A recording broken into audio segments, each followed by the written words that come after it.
Si la poésie ne vous aide pas à vivre, faites autre chose. Je la tiens pour essentielle à l'homme autant que les battements de son cœur. Parce que je sais qu'avec vous, c'est une porte ouverte que cette phrase va tenter d'enfoncer. Alors, je lui en substitue une autre, comme ça, de mémoire, d'Edgar Morin. Il dit très simplement que la poésie fait partie de l'amour de la vie. C'est un peu ce que nous venons d'entendre. Oui, la poésie fait partie de l'amour de la vie, et moi je suis extrêmement heureux, honoré, un peu intimidé de venir vous parler de poésie à l'invitation de l'agence Quand les livres relient. Et je voudrais dire au seuil de cette intervention que nous devons nous rappeler à chaque instant que la poésie est un cadre immensément large, bien plus large par exemple que le cadre des religions ou de la vie politique, qu'elle est profondément ce qui relie les êtres humains, quel est le propre de l'humanité, puisqu'elle n'a pas d'autre outil à sa disposition que le langage, ce qui est le propre de l'homme. Et le langage utilisé parfois avec une incroyable simplicité, en faisant jouer au maximum les mécanismes de la langue, mais sans autre outil que celui-ci. Je pourrais dire simplement que la poésie, c'est art vivant, universel, atemporel, qui traverse tous les âges de la vie, qui est présent dans le babil du nourrisson et qui est encore là dans la prière de l'agonisant. Eh bien, la poésie, c'est le pain le plus simple de la vie, comme pour faire le pain avec des éléments aussi simples que l'eau, la farine et le sel. Eh bien, la poésie se fait avec les mots de tous les jours auxquels on cherche simplement à mettre les habits du dimanche. Voilà. Mais parfois, c'est la salopette et le lieu de travail. Des réalités les plus prosaïques, et ça marche aussi. Simplement, comme pour le pain, la poésie n'existe pas sans ce levain, sans cette fermentation du sens et de la forme, qui rend le texte proprement inépuisable. Voilà, j'aurai l'occasion d'y revenir. Alors, ce qu'on demande à un poète ou à un éditeur de poètes de faire au seuil d'une conférence, ce n'est pas de décliner son identité ou un CV, mais c'est de faire entendre des textes. Et je voudrais ouvrir cette rencontre par la lecture de 2 poèmes. Le premier s'intitule « Déclaration de la fleur ». Déclaration de la fleur. Je me servirai de mon sexe à ma façon, comme je l'entends. J'empêcherai que l'État le contrôle ou que les ancêtres s'en mêlent. J'empêcherai qu'une idéologie y porte la main brutalement. J'empêcherai qu'on en donne des leçons ou qu'on en fasse la publicité. En aucun cas, je ne tolérerai qu'on l'échange contre de l'argent. Je ne me donnerai pas l'air d'être belle ou gentille. Je ne ferai pas semblant de tout connaître. Je prendrai tout simplement possession de mon corps.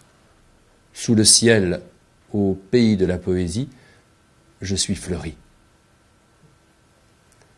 Et puis ce second poème. Lorsque je me suis éveillé, tu n'étais plus à mes côtés. Il faisait nuit, c'était l'été. J'ai gravi le petit escalier qui mène dans un roulis sur le pont de bateau de notre maison.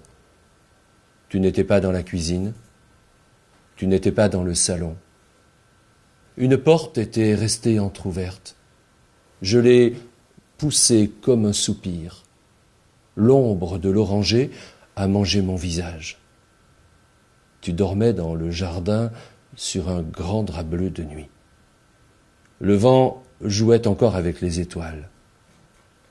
Un instant, j'ai vu la branche de jasmin venir effleurer ton corps. Je n'ai pas dit « la vie est belle », elle était belle. Et je n'ai pu la retenir qu'en posant sur ta peau les doigts de rose d'un poème. Alors pourquoi ces 2 textes au seuil de mon propos ? Bon, de façon très simple, parce que ces 2 textes sont 2 textes très différents et en même temps très reliés. 2 textes très différents parce que l'un est traduit d'une langue fort éloignée de la nôtre. Déclaration de la fleur a été écrit par une Coréenne, Moon Chung-hee, qui vit à Séoul, en Corée du Sud. C'est un texte qui est porteur d'une pensée revendicatrice, féministe, engagée, vous l'avez entendu, qui s'oppose de manière très, très radicale à la pensée, on va dire, confucéenne. Et puis l'autre est un texte écrit directement en français, par un homme, porteur d'une parole lyrique, sensible, un texte lu, un texte dit, c'est pas tout à fait la même chose, ça ne génère pas exactement la même relation à l'autre, au public, ça ne passe pas exactement par les mêmes chemins. Mais deux textes qui sont reliés par une même métaphore, celle de la fleur, au pays, sous le ciel, au pays de la poésie, je suis fleuri, j'ai vu la branche de jasmin venir effleurer ton corps, et la fleur comme métaphore de la poésie, les doigts de rose d'un poème. Deux textes qui permettent d'emblée de faire basculer un certain nombre d'idées reçues qui empoisonnent la vie. Je peux vous dire qu'ils m'empoisonnent quand même la vie au quotidien, et ça depuis maintenant pas mal de décennies. La première idée reçue, celle à laquelle j'essaye de tordre le cou chaque jour, c'est que la poésie serait un art difficile, réservé à un cercle restreint de spécialistes, de happy few.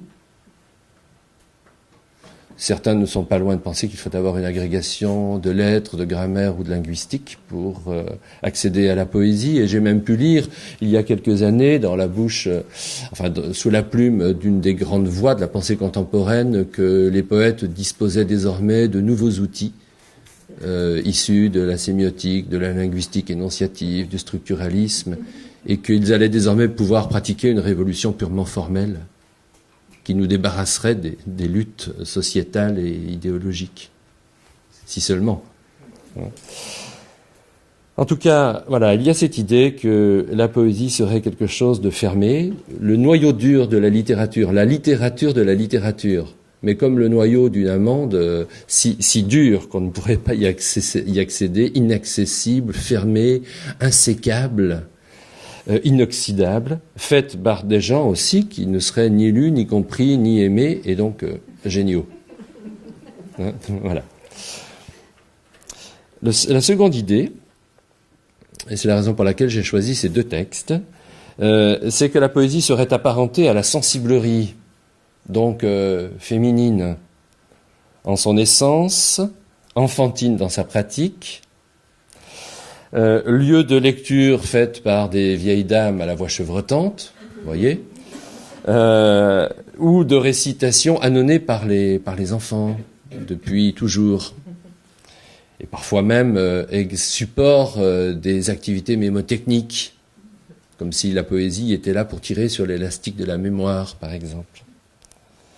Troisième idée, la poésie ne parlerait que d'elle-même. La poésie hexagonale, depuis 40 ans, 50 ans, aurait décidé de ne s'intéresser qu'à elle-même dans une espèce d'autoréférentialité, de vertige spéculaire, comme une grande dame, au fond, qui peignerait sa longue et belle chevelure devant un miroir dont elle ne sortirait jamais.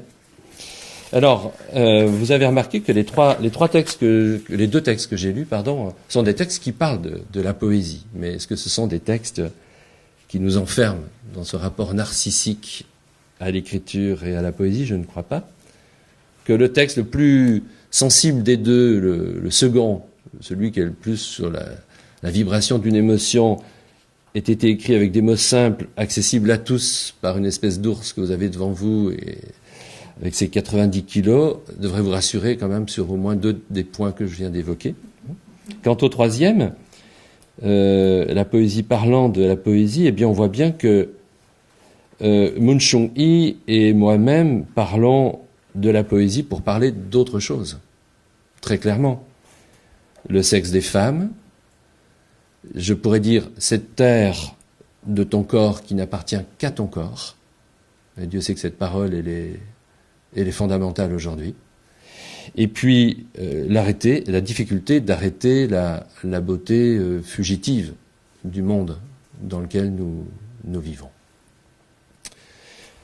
J'ai prévu globalement de vous parler de trois choses, je vais essayer en tout cas. Je voudrais vous parler de la fragilité du funambule. Alors, les propos que j'ai entendus tout à l'heure l'évoquaient déjà. Je voudrais vous parler de cet espace libéré de l'espace qu'offre la poésie, et puis d'une certaine manière, plus simplement, peut-être de façon un peu plus concrète, vous parler de ce que pourrait signifier le fait d'être à l'école de la poésie. Alors, pour ouvrir mon premier propos, un texte d'un poète australien, Peter Bukowski. C'est publié dans une édition bilingue. Oui, là j'ai quand même préparé des images, donc on va quand même les faire défiler. Ça, c'était la couverture du livre de Mun Chung-hee.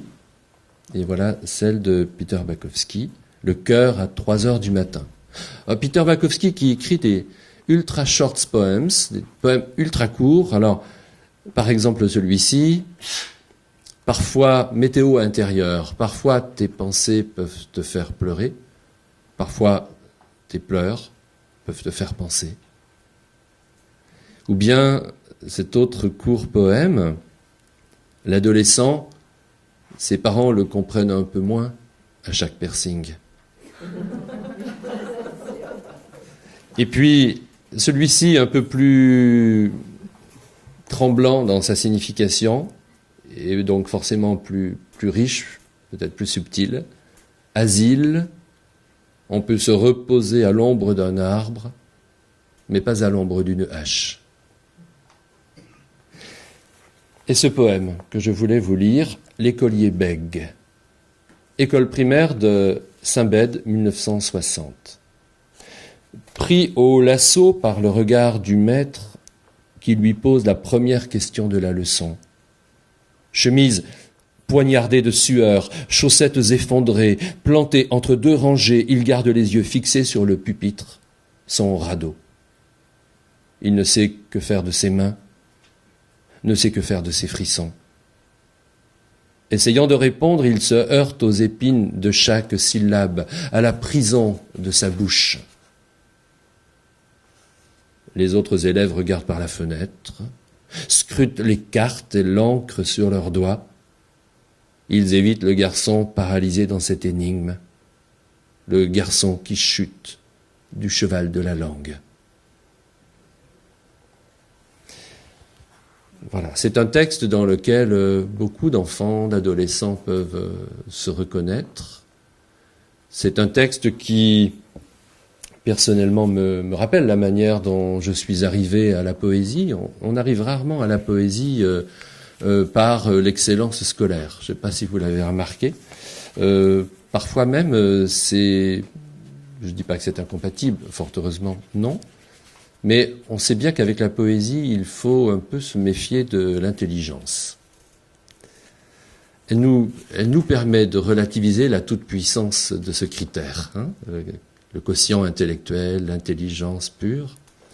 Et je préfère la phrase de Francis Ponge à celle de Monsieur Teste de Valéry. Monsieur Teste de Valéry disait les idées sont mon fort. Vous savez, je suis intelligent, les idées sont mon fort, ma spécialité. Et Francis Ponge, qui a été frappé d'aphasie lorsqu'il était jeune homme, qui a basculé dans une espèce de dépression très grave après la mort de son père, qui s'est retrouvé à l'oral de l'agrégation de lettres sans être incapable de dire un seul mot, recalé, purement et simplement, disait « Sans doute ne suis-je pas très intelligent, en tout cas les idées ne sont pas mon fort ». Et il en est venu à la poésie par incapacité de parler et par peur de devoir un jour sonder les abîmes du néant. Il a regardé les choses les plus simples qui étaient à ses pieds pour ne pas voir le reste, le caillou, la fleur, le galet, qui étaient à ses pieds au bord du précipice pour ne pas plonger dans l'abîme ou pour ne pas voir, pour ne pas faire de philosophie de la chute ou du désespoir. Voilà, on pourrait dire les choses ainsi. Alors je pourrais vous raconter, et c'est une histoire singulière et en même temps très universelle, la manière dont ce petit garçon de 10 ans qui passe les 10 premières années de sa vie à croire qu'il est un Indien en effectuant des cabanes dans les bois, d'un seul coup, parce que 2 deuils se produisent dans sa famille, très proche de lui, alors qu'il est à la fin de l'année de CM2, début de l'année de 6e, voit l'œuf bien compact et bien rond, bien lisse de sa petite existence se briser en deux, et qui a le sentiment que le ciel bleu s'obscurcit de très lourds nuages noirs, et qui perd probablement contact avec la réalité, qui voit les choses se dégrader très rapidement, mésentente avec la famille, incompréhension des camarades, difficultés puis échecs scolaires, incapacité d'accepter, d'entrer confiant dans le sommeil, somnambulisme, probablement, voilà, un état dépressif, et auquel un jour une psychologue, il a 10 ans, lui dit « Toi, tu es un petit mec qui devrait toujours avoir un carnet dans sa poche. » Alors, il rentre à la maison, les parents lui disent « Qu'est-ce qu'elle t'a dit, la dame ?» Voilà. Alors, elle a dit que j'étais un petit mec qui devait toujours avoir un carnet dans sa poche. Les parents achètent le carnet et le gamin met le carnet dans son cartable sans vraiment savoir quoi en faire, sans même comprendre ce qu'on lui a dit. Le carnet est là, s'abîme, se tache, et puis un jour, il y a un jour qui n'est pas fait comme les autres, où le chagrin est difficile à contenir, et le petit garçon sort le carnet et voudrait raconter l'histoire d'un enfant qui veut mettre des mots sur sa douleur, qui veut probablement penser les blessures, mettre des mots MOTS sur les mots MAUX, pour tenter de s'en débarrasser. Qui sait, après, peut-être même brûler ce carnet dans la cheminée ou le mettre à la poubelle.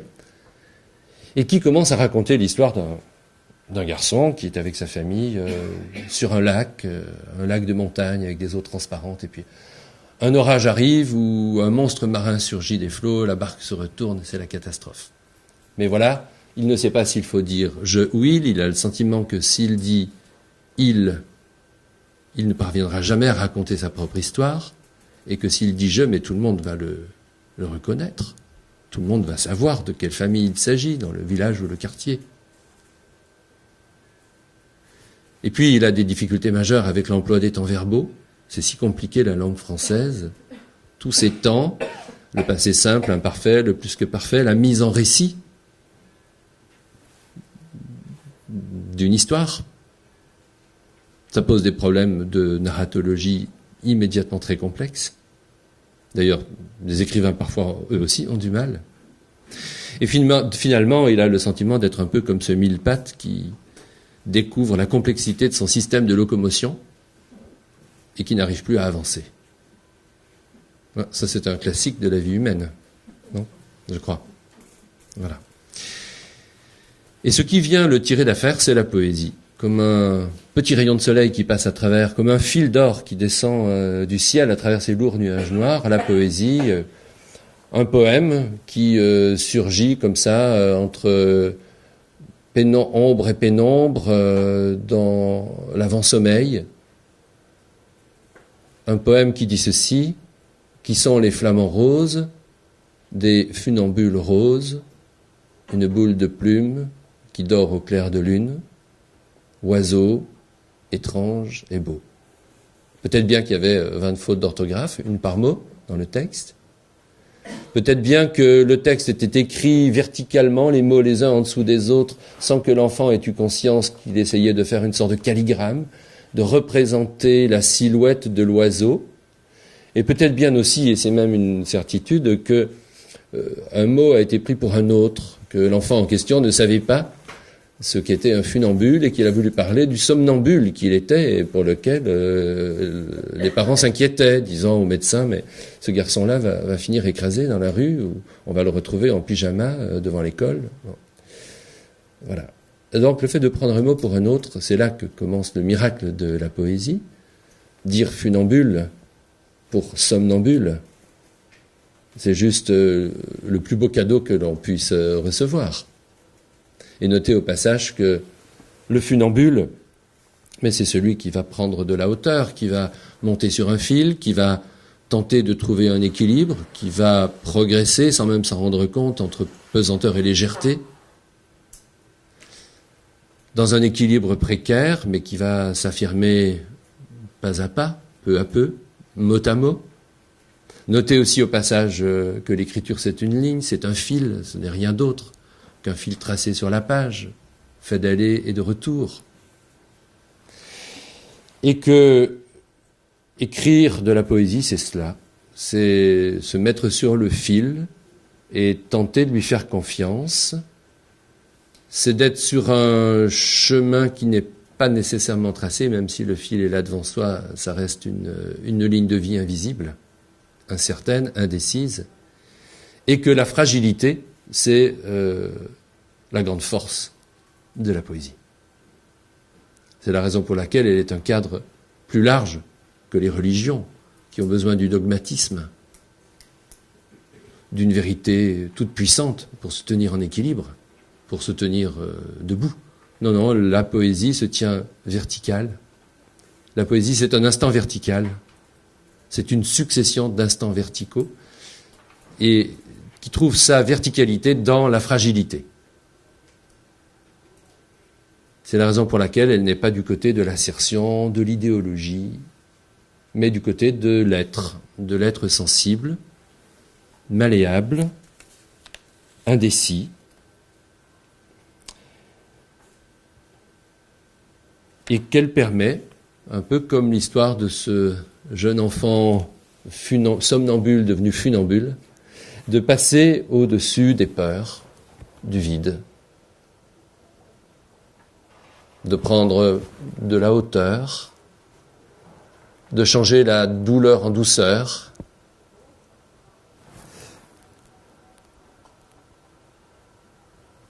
Je pourrais vous raconter aussi une autre enfance.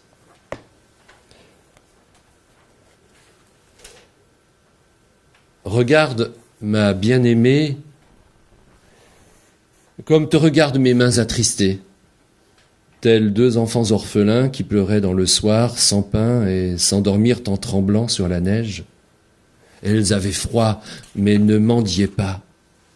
Elles tenaient une fleur silencieuse et jouaient tendres et malhabiles sur les chemins craquelés. Ma bien-aimée, regarde comme elles hésitent, mes mains enténébrées.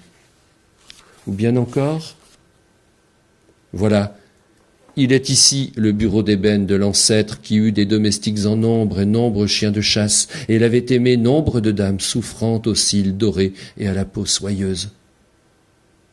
Sur celui-ci j'écrivais avant ta venue des lettres et des vers, sous ce même chandelier pour des amis morts que des mains mouillées de larmes ont tenu des nuits de veillée sans fin. Tu ne sens pas la présence blafarde de l'éther et de l'iode, le cri blessé de la démence, une odeur de pluie qui tombe dans le soir sur les vitres glacées des sanatoriums et des asiles psychiatriques. Regarde les photographies. La mère morte, le frère mort, et mes sœurs pâles dans le halo des boucles, et avec un sourire lointain accroché à leur visage, ainsi qu'une cage aux canaris accrochée à une maison pauvre où tous sont morts. Ces vers terribles ont été écrits par le poète grec Yannis Ritsos, très jeune, c'est l'un de ses premiers livres. Et Yannis Ritsos est pourtant né dans des conditions extrêmement favorables. Il est né en 1909 sur une presqu'île à Monemvasia, au sud-est du Péloponnèse, dans une famille immensément riche, de patriciens, d'anciens patriciens vénitiens. Son père, son grand-père donnait du travail à une centaine de familles de laboureurs. Et 15, 17 ans, 18 ans plus tard, Ritsos est seul dans les rues d'Athènes avec sa sœur Lula, obligé de faire les travaux, les métiers les plus difficiles pour ne pas mendier sa vie. Alors que lui est-il arrivé ? Une triple malédiction, comme celle des Atrides. La folie, le père qui boit et joue au jeu d'argent tous les biens familiaux jusqu'au dernier olivier, jusqu'au dernier champ, à la dernière ferme, et qui sera enfermé dans un asile psychiatrique dont il ne ressortira pas. La mère, le frère, les cousines, la grand-mère, décimés par la tuberculose, dont le jeune Yannis est lui-même atteint. Les crises économiques, déjà, qui jettent sur les routes de l'exil des milliers de Grecs, et qui vont de pair avec la montée du fascisme. Mais voilà, il y a dans l'enfermement d'un sanatorium la découverte conjointe de l'amour et de la poésie. Ritsos aurait pu écrire, ou a écrit un peu avant Edgar Morin, finalement, que l'amour fait partie de la poésie de la vie. Et comme je vous le disais, la poésie fait partie de l'amour de la vie. C'est exactement cette expérience qu'il va faire. Il a 25 ans. Et il écrit cette symphonie du printemps qui débute par ces vers terribles que je viens de vous lire, mais qui va devenir très rapidement, au fil de ce long chant, un hymne à la vie, à la poésie, au printemps, à sa vitalité explosive. Et dans la situation douloureuse que connaît la Grèce de cette époque, nous sommes à la fin des années 20, et dans la situation terrible que connaît le jeune poète en question, eh bien, ce lyrisme explosif est une tentative de libération par l'imaginaire, qui va fonder une œuvre majeure qui fera de lui l'un des plus grandes voix de la poésie du XXe siècle.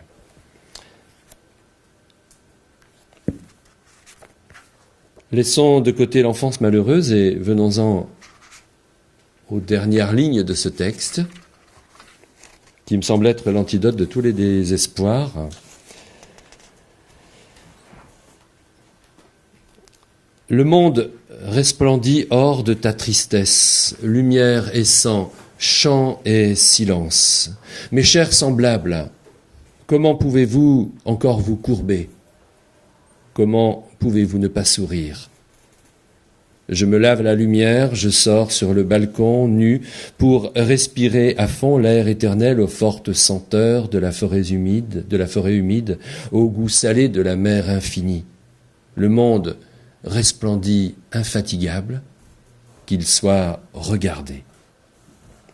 Voilà, si je suis passé par ces exemples pris dans l'enfance, que ce soit à partir du texte de Peter Bakowski, de celui d'Yannis Ritsos, ou de l'histoire de l'enfant qui consacre son premier poème à ces funambules que sont les flamants roses, c'est tout simplement pour vous dire au fond que la poésie, elle permet de danser au bord de l'abîme, les bras tendus vers les étoiles. C'est exactement ce que fait Yannis Ritsos. Et c'est ce que font les gens désespérés qui trouvent la poésie dans les ateliers d'écriture, en prison, dans les hôpitaux, dans les écoles, merci Monique, où je vais très souvent, eh bien, je rencontre sans cesse des gens qui me disent cela, qui me disent « mais moi la poésie, je ne savais pas ce que c'était et elle vient de me sauver la vie ». On me dit, au fond, avec des mots multiples, mais que la poésie est une main qui empêche les étoiles de tomber. Et vous remarquerez que c'est aussi ce que disent les peuples en souffrance. Les peuples en souffrance disent la même chose. Je me souviens en 2010, le tremblement de terre en Haïti arrivait sur Facebook, sur nos téléphones mobiles, dans nos boîtes mail, des demandes de mots, de paroles réconfortantes, des paroles de poèmes, de poètes, aussi urgentes que les demandes en vivres, en médicaments ou en secours. Et n'avons pas nous-mêmes vécu exactement la même chose, ici. Voilà. Donc je crois que cela, c'est quelque chose qui est absolument fondamental et qu'il faut se rappeler si l'on veut comprendre au fond ce qui se joue avec la poésie.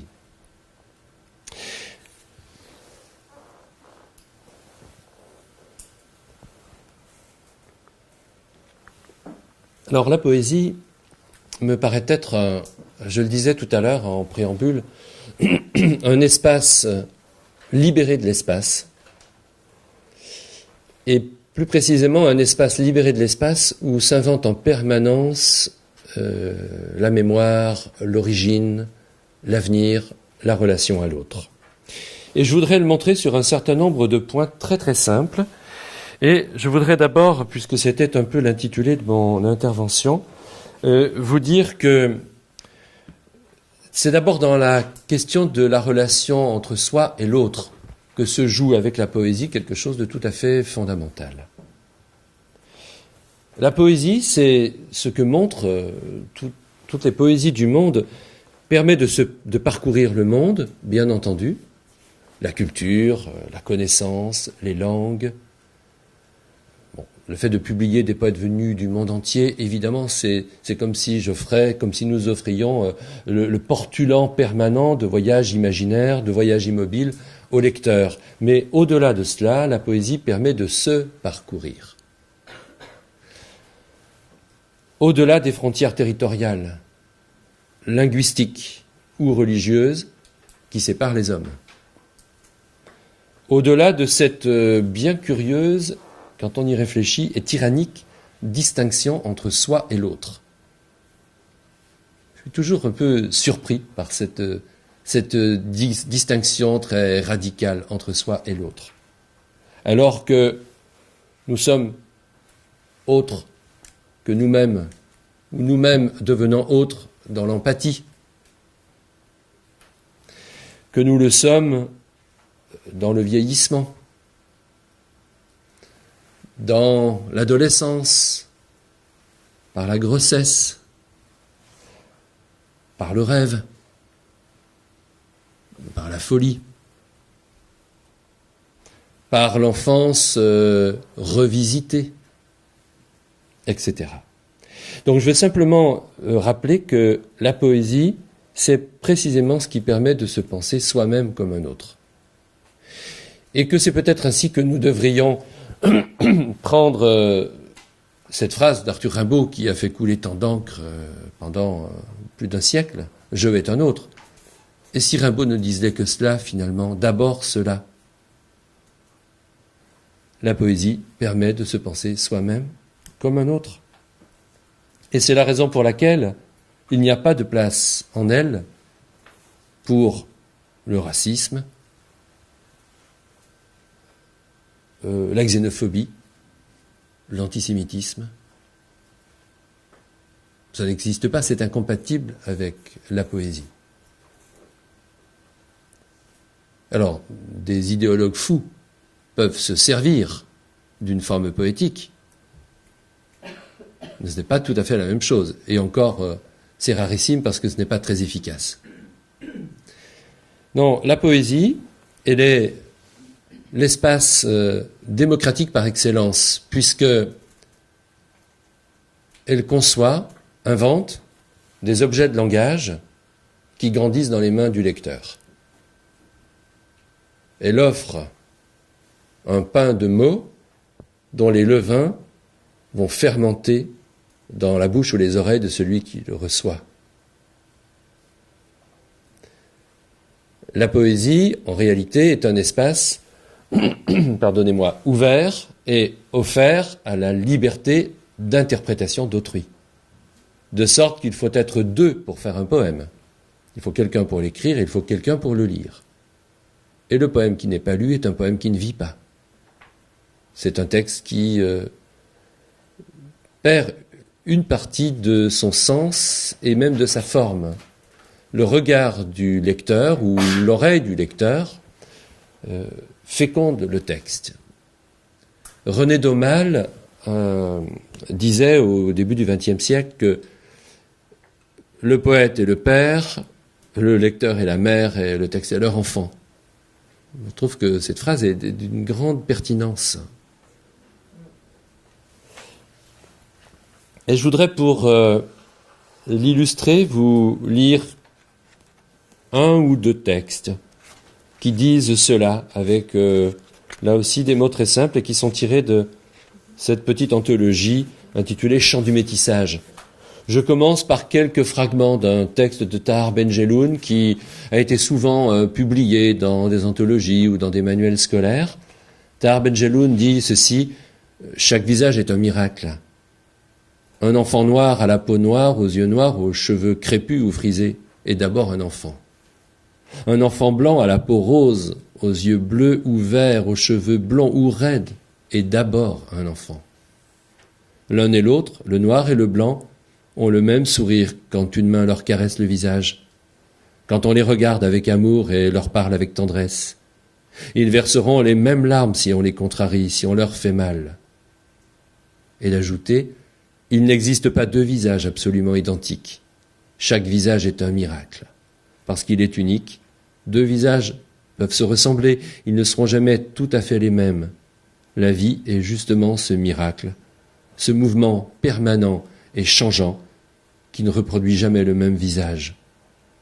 Vivre ensemble est une aventure où l'amour, l'amitié est une belle rencontre avec ce qui n'est pas moi, avec ce qui est toujours différent de moi et qui m'enrichit.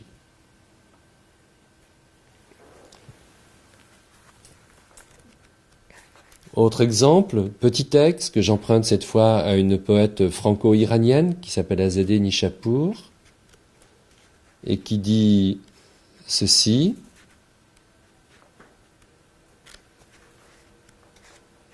Ou qui essaye de dire ceci.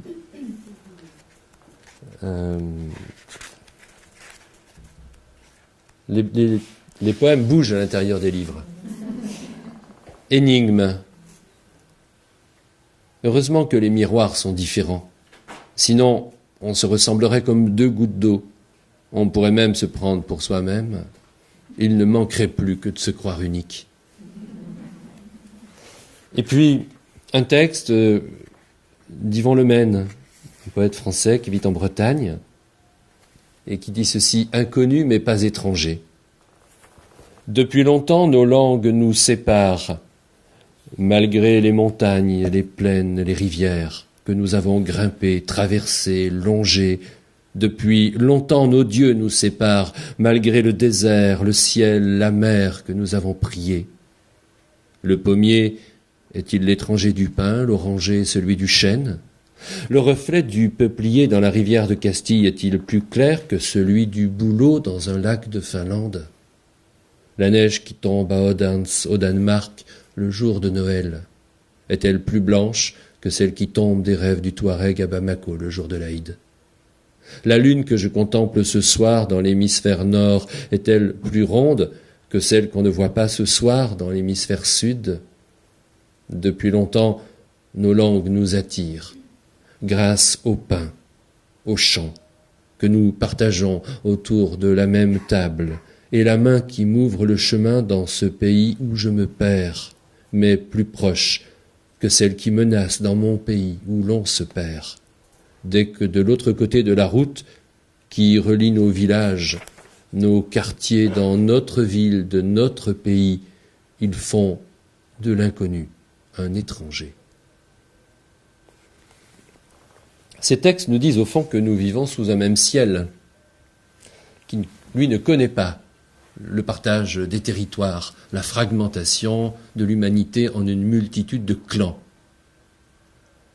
Et ces clans se déclinent. Il y a les clans histoire, il y a les clans religion, il y a les clans pays, il y a les clans langage, etc.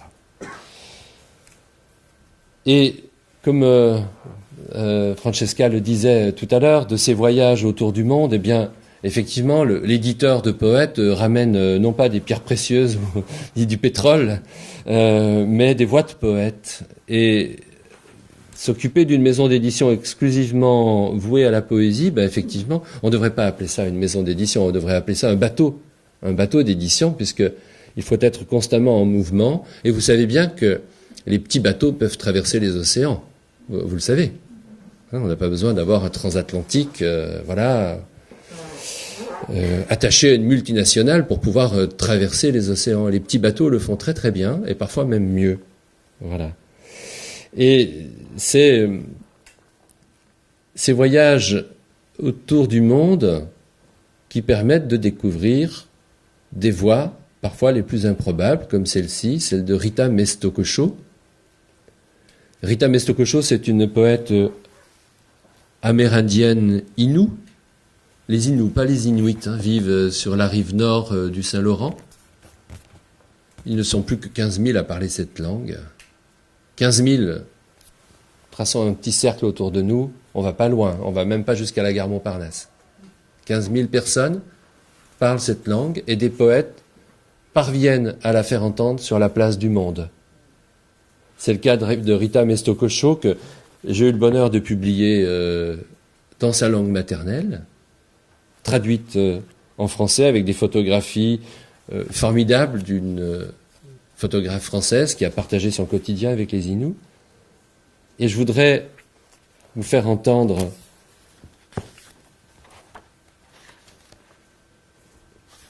un texte de Rita Mestokosho.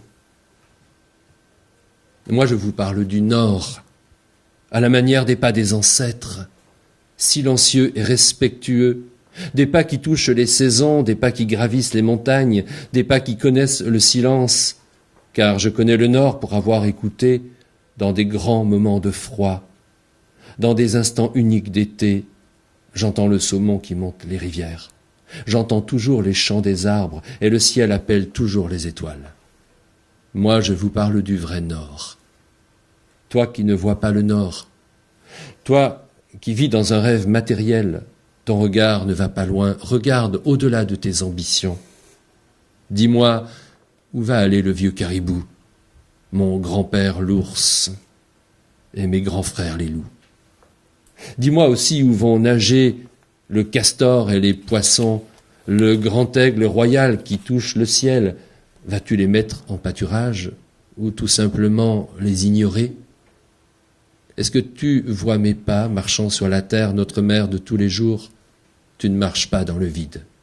Il y a une terre qui te porte et les 4 directions t'entourent. Alors regarde le nord comme ton dernier souffle. Garde-le pour demain. Tu en auras besoin. Publier les poètes du monde, c'est aussi parfois sortir de la temporalité du chant pour aller vers des textes que l'on pourrait dire de circonstance. Par exemple, préparant cette anthologie, étant sur le point même de l'envoyer à l'impression au cours de l'été 2014, Guerre à la guerre, des poèmes pour dire non à la guerre, et des poèmes destinés aux enfants et aux adolescents, mais je me suis dit, alors que les bombes tombaient entre du côté israélien et palestinien, au mois d'août 2014, qu'il fallait ouvrir le dossier de ce livre et le remanier. Et nous avons envoyé début août un message à un poète palestinien, un poète israélien, en leur disant « écrivez ». Et 3 jours après, nous recevions 2 textes, l'un de Nasser Rabat, en arabe, poète palestinien, qui en appelait à la destruction immédiate des armes, des fusils. C'est un texte extrêmement poignant. Et puis un texte du grand poète israélien Roni Somek, qui écrivait ceci, alors même qu'il devait probablement de temps en temps faire des pas de côté pour éviter de se prendre des choses sur la figure. Mais voilà ce qu'il écrivait, exactement à ce moment-là. C'est traduit de l'hébreu, bien entendu. Drapeau de Palestine. Sur le drapeau de Palestine, le rouge est celui du feu. Le blanc, celui de la chaux arrachée au mur. Le vert, le cri de l'arbre. Et le noir, l'obscurité d'Égypte. Allons-y, qu'ils aient enfin leur état, et rendez le vert à la terre, le blanc à la chemise des fêtes, le noir au café, et le rouge du désir aux lèvres des jolies filles venues à Ramallah pour le concours de Miss Palestine qui vient d'être annulé. Voilà. Je pense qu'aucun homme politique ne peut dire autant de choses. Ça fait 10 lignes. C'est très court, vous voyez, c'est très très court. Mais aucun homme politique ne peut dire autant de choses, y compris sur un plan très idéologique, qu'un poème comme celui-ci, qui me semble être d'une richesse formidable.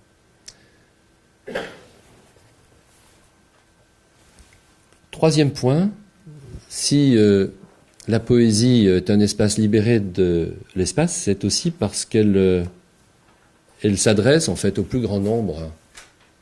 Vous voyez, les textes que j'ai choisis sont des textes accessibles à tous, qui n'opèrent même pas de partition entre jeunes publics et public adulte. Pas du tout. Moi, je ne crois pas tellement à cela. Je pense qu'un grand texte littéraire peut être lu pratiquement à n'importe quel âge. Et je crois à ce qui a été malheureusement bradé et qui continue à l'être dans notre pays, c'est-à-dire l'héritage de l'éducation populaire. Je pense qu'il faut ouvrir à tous la porte de la poésie, mais sans en perdre l'incandescence. Et que l'éditeur qui s'engage sur cette voie peut le faire et doit le faire sans couper les ailes de ses exigences artistiques, esthétiques, éditoriales, mais avec cette volonté de s'adresser au plus grand nombre. Et comme le temps passe très vite, trop vite, je dois vous dire aussi qu'il y a un autre aspect qui me semble extrêmement important, c'est que la poésie est un art vivant, on l'a dit tout à l'heure, qui se nourrit du partage avec autrui et qui a besoin du passage par la voix, le corps, la mise en voix. C'est la raison pour laquelle, au seuil de ce propos, j'ai lu un poème et j'en ai dit un autre. Je crois que faire publier des livres que l'on veut aussi beaux que possible, ce n'est jamais que donner la demi-vie de la littérature à la poésie. Et puis je pourrais dire, à la manière de Mouloud Mamri, quand il parlait des contes kabyles qu'il collectait, la vie demi-morte de la littérature. Et que la poésie a besoin de cette autre demi-vie, qui est la rencontre vivante avec un public. Alors j'avais prévu de vous faire entendre une mise en voix chantée d'un poème, mais le temps passe trop vite, et rapidement, je dis quelques mots du troisième point que j'avais envie de développer, qui est la question de l'éducation à la poésie, l'enseignement de la poésie, cette problématique extrêmement complexe et qui pose aujourd'hui, depuis longtemps, pas mal de problèmes. Qu'est-ce que ça pourrait vouloir dire vivre à l'école de la poésie? Alors, quelques remarques. J'ai été enseignant pendant une vingtaine d'années. Et quand je suis entré dans ce métier à 23, 24 ans, comme tout le monde, je me suis rendu compte que je faisais découvrir avec passion les auteurs que j'aimais. Que je m'engouffrais dans cette voie, mais que 15 ans plus tard, j'avais pris l'habitude de laisser ces textes de côté, parce que ce que j'étais censé faire, ce que le législateur, les programmes officiels me demandaient de faire avec ces textes, les flétrissait, les chiffonnait, les abîmait. Et que je travaillais sur des objets d'étude, des textes que je maîtrisais, que j'aimais, mais qui n'étaient pas, pour moi, porteurs d'enjeux existentiels ou d'une dimension presque vitale. Donc j'ai commencé à réfléchir à cela. C'était l'époque aussi où une revue me demandait de commenter les instructions officielles des programmes de 96.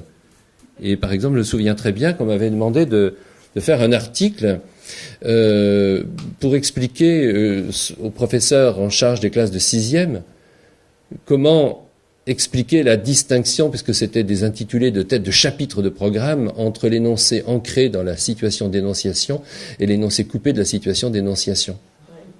Je me souviens très bien de ça. Pas étonnant que quelques années plus tard, en Hippocagne, on étudie l'usage du tétramètre isochrone anapestique dans la poésie de Baudelaire, par exemple. Ou comme je l'ai vu récemment, dans un colloque Luc Berrimont, 1 heure consacrée à l'usage du zeugme dans la poésie de Berrimont. Alors ce que je veux vous dire par là, c'est que je considère que nous vivons dans une société qui a technicisé, rendu de plus en plus scientifique et rationnel l'enseignement de la poésie. Pour des raisons qui seraient trop longues à expliquer, et avec des mouvements pendulaires dans l'histoire des programmes. Mais qu'il y a cette tendance, heureusement tout le monde ne va pas dans cette voie, mais cette tendance qui consiste à transformer le spécialiste, l'enseignant, en un médecin légiste de l'écriture poétique. Mais il en faut des médecins légistes, bien entendu, mais un médecin légiste de l'écriture poétique, parfaitement capable de faire l'anatomie du texte, montrant comment fonctionnent ses organes, comment fonctionne la langue, comment ces mécanismes sont mis en œuvre. Ça peut être très intéressant, à condition de savoir au préalable et ensuite, en amont et en aval de ces pratiques analytiques, faire entendre la vibration du texte. Sans quoi, c'est comme demander à un musicien qui joue du luth ou du oud, vous voyez, de venir sur une scène et d'expliquer comment on fabrique l'instrument. Ou faire un cours de solfège, sans jamais faire sonner l'instrument. Donc là, il y a un problème qui est, je crois, très important. Il faut renouer avec les pratiques qui accordent une place à l'émotion, à condition, on le voit aujourd'hui, de savoir la transformer en empathie, qui accordent une place au coefficient émotionnel et sensible, et qui ne font pas, et qui ne considèrent pas que la poésie est un pur produit de matière grise tarabiscotée. Voyez. Donc ça, je crois que c'est quelque chose de tout à fait fondamental. Et s'agissant de cet enseignement de la poésie, je terminerai là-dessus, je voudrais encore vous dire deux choses. La première, c'est que quand on enseigne la poésie ou la littérature, le français ou d'autres disciplines, il faut avoir la constance du jardinier. Le jardinier qui prépare sa terre, qui renouvelle d'ailleurs ses opérations chaque saison. C'est ce qui rend ce métier terriblement difficile et ingrat.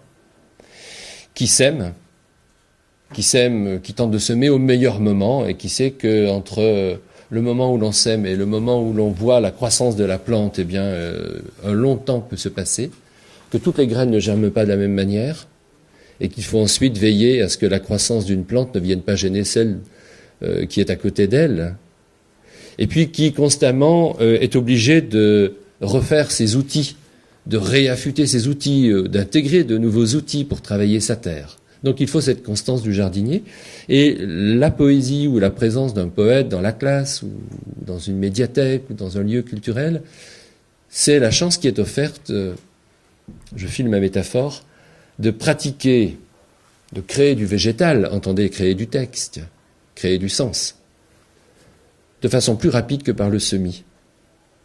Alors on peut pratiquer la greffe, le bouturage, le marcottage. Ça, les gens qui bouturent, qui greffent, qui marcotent le savent. On peut fabriquer du végétal autrement que par le semis. Eh bien, la poésie, elle permet exactement cela. Si je vais au bout de ce que je suis en train de vous dire, en fait, ça signifie que la poésie se fait par tous et non pas par un seul, comme le disait Lautréamont, et que les textes appartiennent à tous. Et que le premier droit du lecteur de poésie, a fortiori lorsqu'il est jeune, c'est le droit d'utiliser la colle, les ciseaux, le sécateur, et de prélever des fragments de texte pour faire naître sa propre écriture. Je pourrais prendre quelques exemples. Je vais les emprunter à la poésie de Maham al-Masri, poète syrienne. Voyez ce qu'on pourrait faire avec des enfants à partir d'un texte comme celui-ci. Sur une étagère poussiéreuse avec plein d'autres objets abandonnés, un petit cheval me regarde, comme s'il me demandait de le prendre dans mes bras. Mais que faire de lui? J'ai haussé les épaules et je suis parti en galopant. Le temps passe sur l'étagère de la boutique du Monde et les poussières aussi. Un hennissement sort du Capharnaüm. Le cheval que j'ai vu jadis est toujours là. Il m'attend, me suis-je dit. Comment ne pas le décevoir? Il est trop cher pour ma bourse et je n'ai pas de place. Mais cette fois, en partant, nous avons galopé ensemble, bras dessus, bras dessous. J'ai amené un cheval dans mon royaume. Je l'ai bien astiqué pour lui ôter sa solitude et ses peurs. Sur sa patte gauche, une blessure, et dans le cœur un trou. J'ai remarqué combien le temps l'avait maltraité. J'ai bien soigné ses bobos. Qui t'a fait cela? Il a baissé les yeux et a commencé à se balancer. Chez moi, tu seras roi, lui ai-je promis.